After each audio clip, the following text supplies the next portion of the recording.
So in the past, what we've done is individual state updates.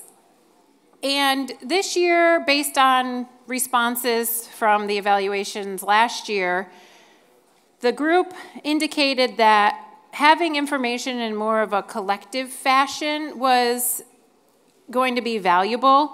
And so this year, we presented the information more in a regional format. And so starting on page 19 in your printed program, there is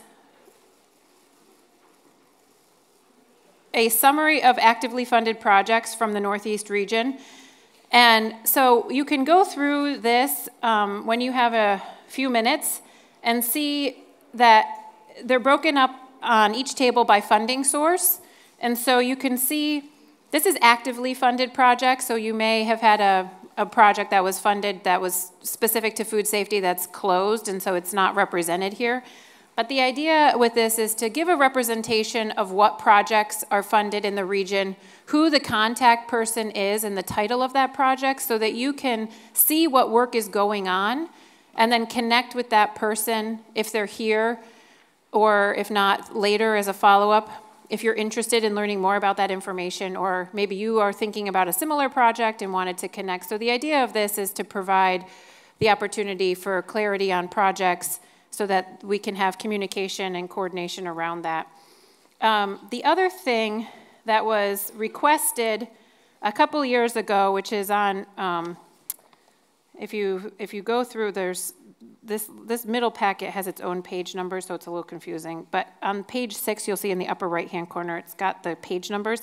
On page 6, we had been asked to provide the contact information for each state CAP grant. And so that is there now, so everybody has that. And so I just wanted to emphasize that. And then on the very final page of this presentation, which is on page 26 of the printed program, you can see the numbers of trainings delivered. And so this is across the region. In 2019, NECAFS networks delivered on-farm readiness reviews, PCQI courses, and produce safety grower training. So you can see those numbers are there from a regional perspective. So I just wanted to emphasize that information from a state region perspective has been presented a little bit differently this year, but that's for you to go through later. And so with that, we wanted to invite 4 projects from across the region to talk specifically about the work that they're doing, and this is just to emphasize some of the variation in projects and outputs and work that's going on. And so with that, I'll invite Amanda Kinchla to come up from UMass Amherst to talk about her project. Thanks, Amanda.